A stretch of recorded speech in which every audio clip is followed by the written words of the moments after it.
은혜 받으실 말씀은 요한계시록 7장 11절에서 17절 말씀입니다. 모든 천사가 보좌와 장로들과 네 생물의 주위에 섰다가 보좌 앞에 엎드려 얼굴을 대고 하나님께 경배하여 가로되 아멘. 찬송과 영광과 지혜와 감사와 존귀와 능력과 힘이 우리 하나님께 세세토록 있을지로다. 아멘 하더라. 장로 중에 하나가 응답하여 내게 이르되 이 흰옷 입은 자들이 누구며 또 어디서 왔느냐. 내가 가로되 내 주여 당신이 알리이다 하니 그가 나더러 이르되 이는 큰 환난에서 나오는 자들인데 어린 양의 피에 그 옷을 씻어 희게 하였느니라. 그러므로 그들이 하나님의 보좌 앞에 있고 또 그의 성전에서 밤낮 하나님을 섬기매 보좌에 앉으신 이가 그들 위에 장막을 치시리니 저희가 다시 줄이지도 아니하며 목마르지도 아니하고 해나 아무 뜨거운 기운에 상하지 아니할지니 이는 보좌 가운데 계신 어린 양이 저희의 목자가 되사 생명수 샘으로 인도하시고 하나님께서 저희 눈에서 모든 눈물을 씻어주실 것이미로라. 사랑하는 성도 여러분, GCN 시청자 여러분, 7년 환란의 기간은 크게 둘로 나눌 수가 있습니다. 전 3년 반과 후 3년 반이지요. 전 3년 반은 후 3년 반과 비교할 때 상대적으로 그나마 환경이 좀 나은 편입니다. 물론 7년 환란 내내 극심한 자연재해와 전쟁 등 엄청난 재앙들이 늘 곳곳에서 발생합니다. 이전에는 상상할 수도 없었던 재앙들이지요. 그래도 전 3년 반이 후 3년 반과 비교하면 그나마 상황이 좀 낫다는 말입니다. 또한 전 3년 반 동안에는 아직 주를 믿는 사람들에 대한 핍박이 그리 극심하지는 않은 때입니다. 시간이 지날수록 유럽연합이 점차 그 정체를 드러내면서 주를 믿는 사람들에 대한 핍박의 강도도 더해가지요. 하나님께서 14만 4천 명의 전도자를 세우시는 것도 전 3년 반에 속한 기간 동안입니다. 그나마 아직은 복음을 전할 수 있는 환경과 조건이 허락되는 시간이지요. 그리고 이 기간 동안에 세움을 받은 14만 4천 명의 전도자들은 주님을 위해 생명까지도 드릴 수 있는 중심을 가진 사람들입니다. 그래서 비록 짧은 시간이지만 이들을 통해 많은 사람들이 구원에 이르게 되는 것입니다. 이렇게 해서 구원받은 사람들은 죽정이 신자로 있다가 이 땅에 떨어져서 순교를 통해 간신히 구원받은 사람과는 다르다 했습니다. 이들은 예수 그리스도를 제대로 알지도 못한 채 자칫 지옥으로 갈 뻔한 사람들이지요. 그런데 이러한 자신들에게도 기회가 와서 예수 그리스도를 영접하고 구원에 이른 것입니다. 그러니 오직 감사 또 감사할 따름이지요. 이들이 흰 옷을 입고 손에 종려가지를 들고 보좌 앞과 어린 양 앞에 서 있다 했습니다. 흰 옷은 구원받은 표이지요. 종려가지는 승리의 상징으로서 이것을 흔든다는 것은 경배와 영광을 돌린다는 표현입니다. 또한 이들은 큰 소리로 구원하심이 보좌에 앉으신 우리 하나님과 어린 양에게 있도다 외치고 있지요. 구원의 기쁨으로 인해 이처럼 큰 소리로 찬양과 영광을 돌리는 것입니다. 기쁨과 은혜가 충만하게 되면 누가 시키지 않아도 이처럼 큰 소리로 찬양도 하고 기도도 하게 됩니다. 그렇다 해서 다른 사람들에게 피해를 줄 만큼 듣기에 안 좋은 소리를 내는 것은 아닙니다. 소리가 크다 해도 은혜와 성령이 충만하게 듣는 사람들에게도 은혜가 되지요. 이렇게 하나님의 은혜로 구원받은 사람들이 하나님과 주님께 영광을 돌릴 때 이에 화답하는 소리가 있습니다. 11절 12절에 보면 모든 천사가 보좌와 장로들과 네 생물의 주위에 섰다가 보좌 앞에 엎드려 얼굴을 대고 하나님께 경배하여 가로되 아멘. 찬송과 영광과 지혜와 감사와 존귀와 능력과 힘이 우리 하나님께 세세토록 있을지로다. 아멘 하더라 했지요. 하나님의 보좌 주위에는 24장로들이 있고 네 생물이 있습니다. 천사들의 머리급을 비롯하여 수많은 천사들도 주변에 정렬해 있지요. 구원받은 성도들의 찬양에 화답하며 이들 천사들도 하나님께 경배하고 있습니다. 이때 장로 중에 하나가 요한에게 질문을 합니다. 13절에 장로 중에 하나가 응답하여 내게 이르되 이 흰옷 입은 자들이 누구며 또 어디서 왔느냐 했던 것입니다. 그렇다면 정말로 이 장로가 흰옷 입은 자들에 대해 몰라서 묻는 것일까요? 그렇지 않습니다. 그는 당연히 흰옷 입은 사람들이 누구인지 알고 있습니다. 그럼에도 묻고 있는 것은 요한으로 하여금 깨달음을 얻고 더욱 확신을 갖게 하기 위함입니다. 다시 말해 본인은 이미 알고 있지만 그것을 상대에게 일부러 묻는 것이지요. 이렇게 하면 그냥 알려주는 것과는 상대방에게 심겨지는 정도가 다릅니다. 더 확실하게 입력이 되지요. 또한 왜 이런 질문을 하는가 궁금해 보므로 스스로 깨달음을 얻을 수도 있습니다. 때때로 저도 알고 있는 것을 다시금 주변 일꾼들에 물어볼 때가 있지요. 그러면 일꾼 중에는 왜 다 아는 것을 또 물으시나 이렇게 생각하며 대답을 하는 경우가 있습니다. 반면에 어떤 일꾼은 당회장님께서 저것을 왜 물으시나 궁금하므로 제가 왜 그것을 물어보는지 저의 의중을 깨닫는 경우도 있지요. 제가 아무 의미 없이 하는 말이 없다는 것을 많은 경험을 통해 알고 있기 때문입니다. 또 어떤 경우는 일부러 상대에게 질문을 해서 상대가 스스로 잘못을 깨우치도록 기회를 주는 경우도 있습니다. 또는 주변에 있는 사람들로 하여금 다 같이 경각심을 갖게 하기 위해 질문을 던지는 경우도 있지요. 상대가 확실히 명심하도록 하기 위해 일부러 질문을 던지는 경우도 있고요. 이처럼 몰라서 묻는 것이 아니라 의미가 있기 때문에 묻는 경우들이 있다는 사실입니다. 예수님께서도 제자들에게 사람들이 인자를 누구라 하느냐 물으셨던 적이 있지요. 예수님께서 어찌 사람들이 예수님에 대해 무엇이라 말하는지 모르셨겠습니까? 그럼에도 제자들에게 물으셨지요. 이에 제자들은 마태복음 16장 14절에 가로되 더러는 세례 요한, 더러는 엘리야, 어떤 이는 예레미야나 선지자 중에 하나라 하나이다 대답합니다. 당시에 예수님에 대한 안 좋은 말도 있었지만 제자들은 그런 것을 말씀드리지 않았지요. 이는 윗사람을 속이고 숨기려는 거짓 보고와는 전혀 다른 차원입니다. 긍정적인 믿음의 고백이요 선한 고백인 것입니다. 제자들의 이러한 믿음을 보시고 예수님께서는 다시 의미 있는 영적인 질문을 던지시지요. 마태복음 16장 15절에 가라사대 너희는 나를 누구라 하느냐 물으셨던 것입니다. 이에 제자 중에 시몬 베드로가 대답하지요. 주는 그리스도시요 살아계신 하나님의 아들이시니이다. 베드로는 이 고백으로 인해 예수님으로부터 엄청난 영적인 축복을 받습니다. 저도 이렇게 축복을 주기에 질문을 던지는 경우가 가끔 있지요.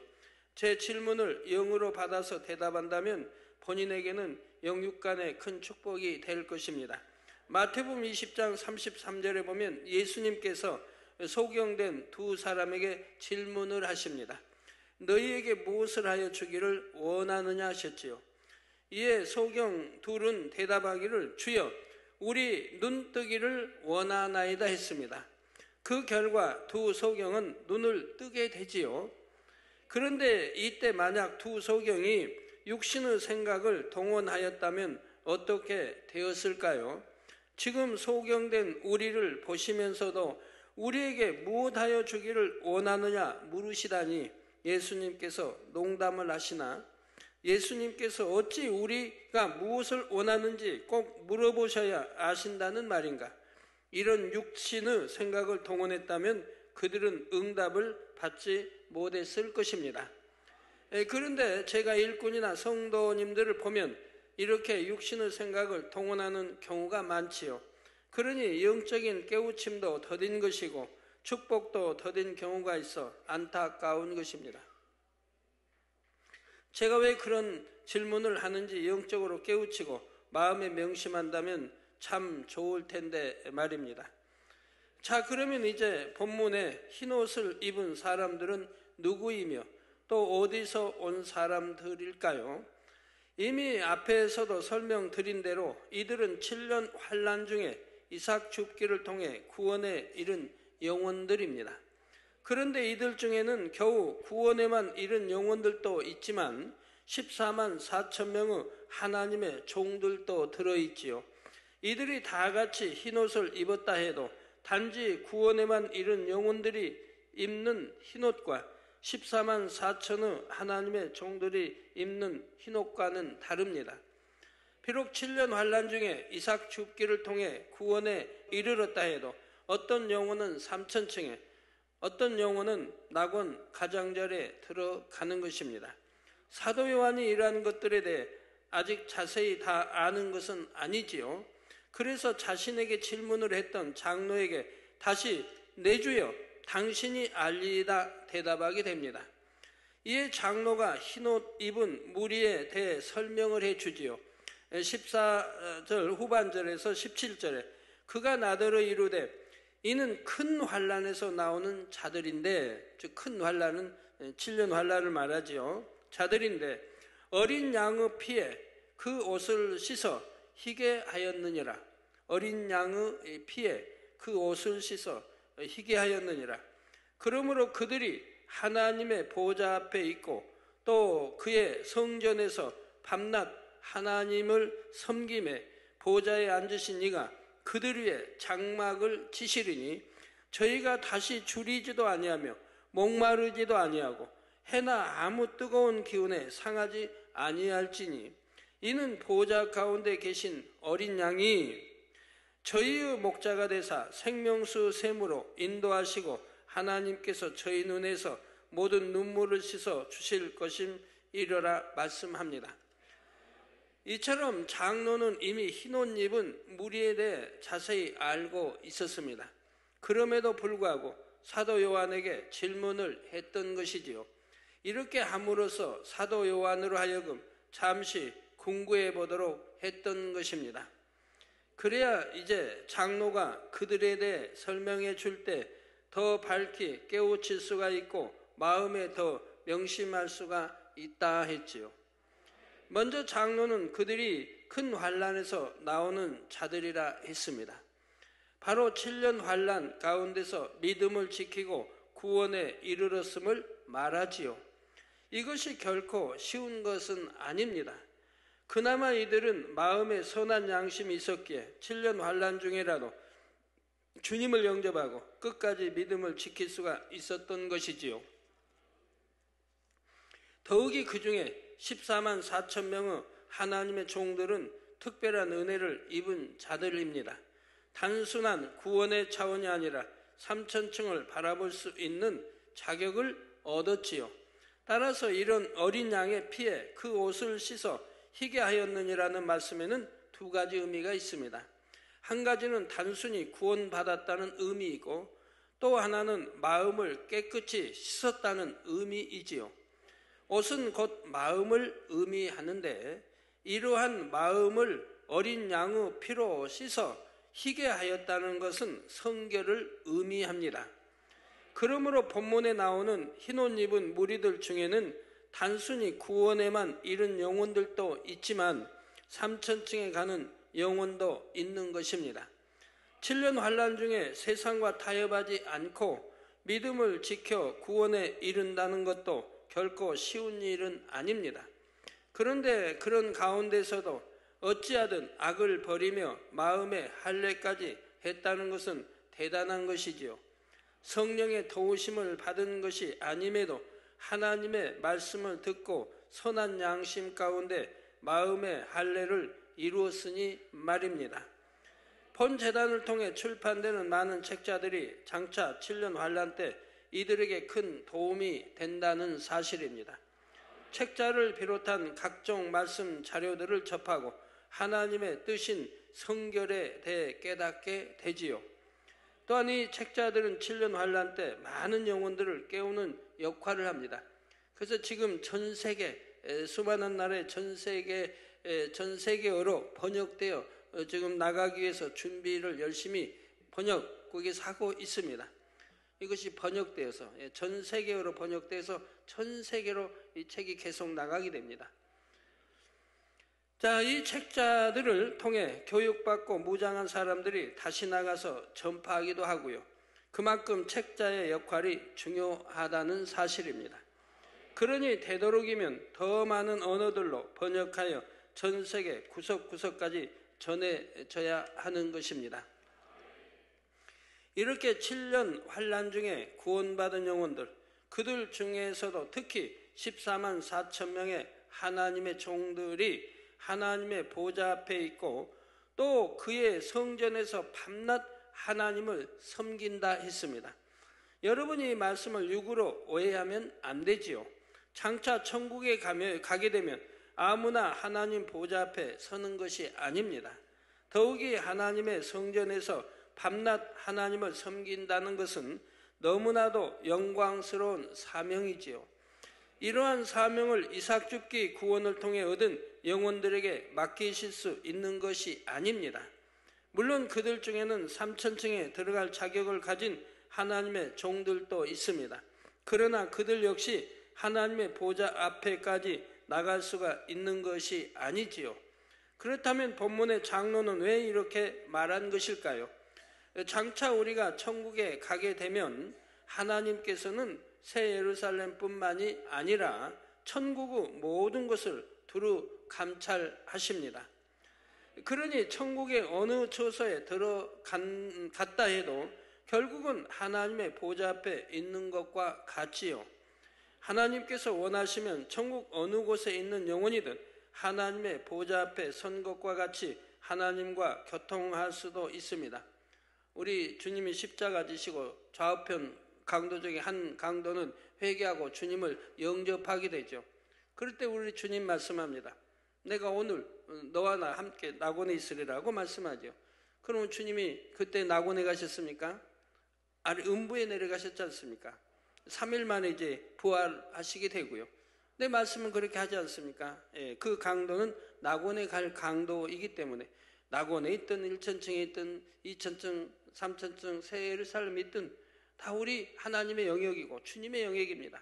어디나 우리 주님이 함께 하시고 우리 하나님이 함께 하시는 거죠. 그래서 네가 구원받아 낙원에 가니까 너와 내가 오늘 함께 있다라고 말씀하고 있는 것과 같은 것이죠. 물론 직접 하나님의 얼굴을 대면하여 대화하고 교통하는 것과는 다르지요. 그러나 천국은 어느 곳이나 하나님께 속한 영의 공간이기에 하나님께서 원하시면 대화하며 교통할 수가 있다는 말입니다.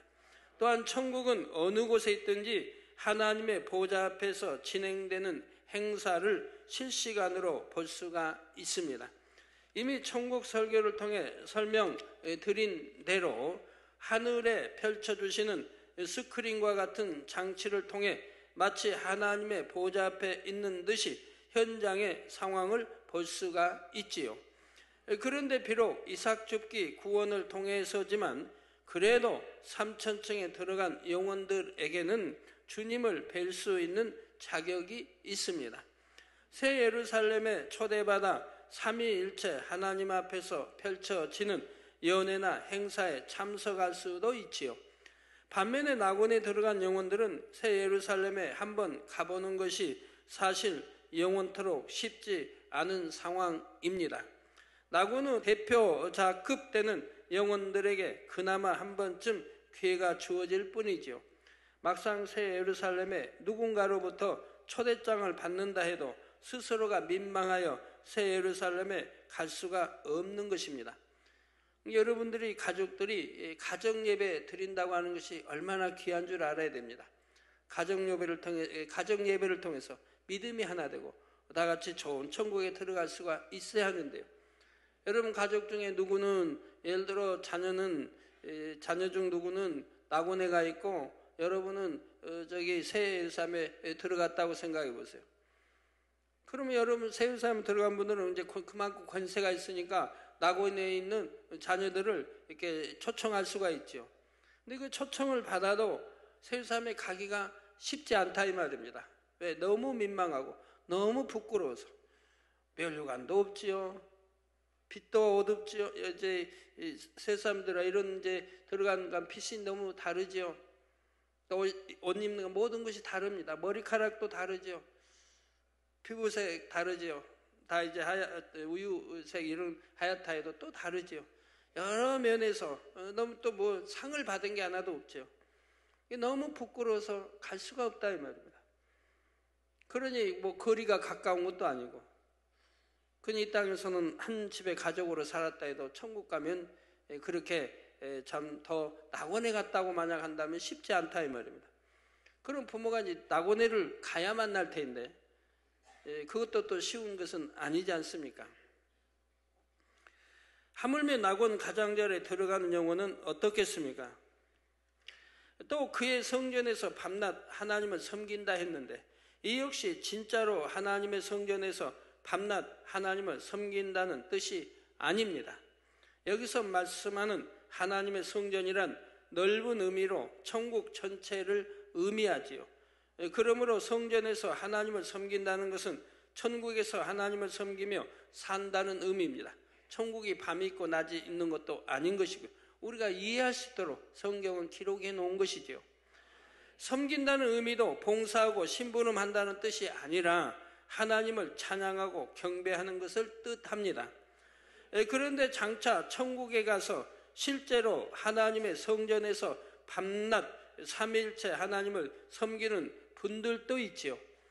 시편 101편 6절에 내 눈이 이 땅에 충성된 자를 살펴 나와 함께 거하게 하리니 완전한 길에 행하는 자가 나를 수종하리로다 말씀합니다.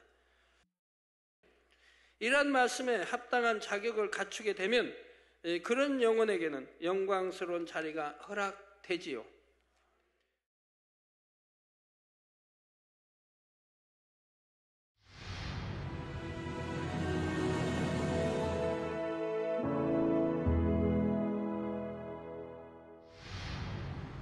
할렐루야. 전능하신 사랑의 아버지 하나님, 이 시간 기도받는 모든 성도님들 위해 안수하여 주옵소서. GCN 방송 시청자들이 인터넷과 화상을 통해 기도받는 지교회와 지성전 그리고 전세계 하나님의 자녀들 위에도 시공간을 초월하여 역사하여 주시기를 원합니다. 믿어지는 믿음을 주시고 부정적인 생각과 의심의 세력을 물리쳐 주옵시며 모든 시험 환난도 물리쳐 주옵소서. 머리부터 발끝까지 오장육부 뼈 마디마디 온몸의 신경 조직 세포 등 아픈 곳마다 성령의 불로 태우시고 근본의 빛으로 역사하여 주옵소서. 예수 그리스도의 이름으로 명하노니 원수마귀 사단 모든 질병 균 연약함아 물러가라. 빛이 임하라. 모든 불치 난치병도 성령의 불로 태워 깨끗하게 역사하여 주옵소서. 말라리아를 비롯한 모든 풍토병도 물리쳐 주옵소서. 깨끗함을 입을지어다. 감기, 기침, 열, 몸살, 독감 등 각종 유행성 질병도 다 물러가라. 어떠한 유행성 질병 균도 틈타지 않게 지켜 주옵소서.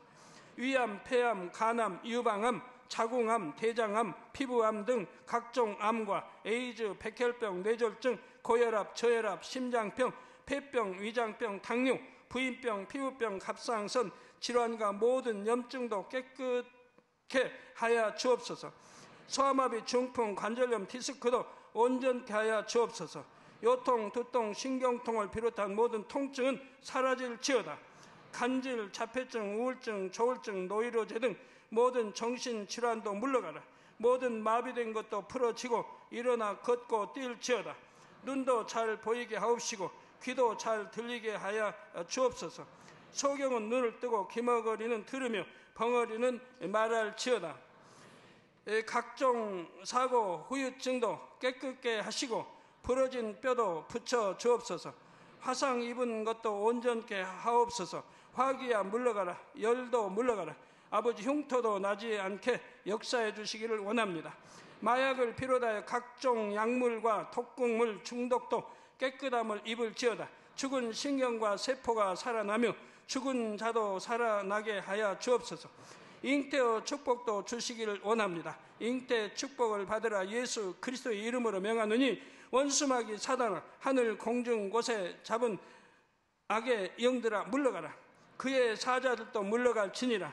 이 땅의 악한 영, 더러운 영, 거짓되고 간사한 영, 이간질하고 미혹하는 모든 어둠들은 물러가라. 모든 흉악의 결박을 풀고 어둠아 물러가라. 빛이여 임하라. 아버지 하나님, 부르짖어 기도할 수 있는 능력을 주시고 죄를 버리고 성결될 수 있는 능력을 주옵소서. 영혼이 잘됨같이 범사에 잘되게 하시고 가정의 복음화도 이루어 주시기를 원합니다. 한 주간도 모든 사고와 재앙으로부터 지켜주시고 불통이 없는 형통한 삶을 살 수 있도록 축복해 주옵소서.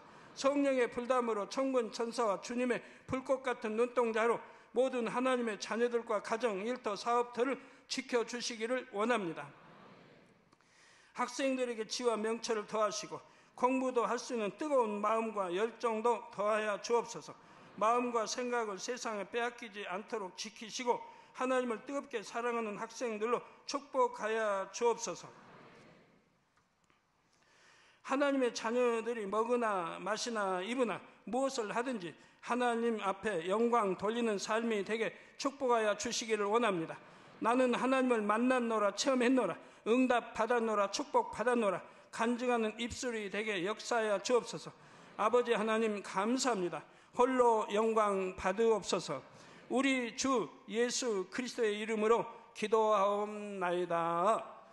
아멘. 하나님께서는 천국에 들어온 영혼들에게 각각 합당한 처소를 주시지요. 장막을 치신다는 말씀에는 두 가지 의미가 있습니다. 첫 번째로 겨우 낙원에 들어가는 영혼들을 위해 그들의 거처를 마련해 주신다는 의미입니다. 두 번째 의미는 낙원과는 달리 자신만의 거처를 주신다는 뜻입니다. 자신들이 이 땅에서 심고 행하는 것에 따라 하늘나라에서 아름다운 상급과 장막으로 갚아주신다는 사실입니다.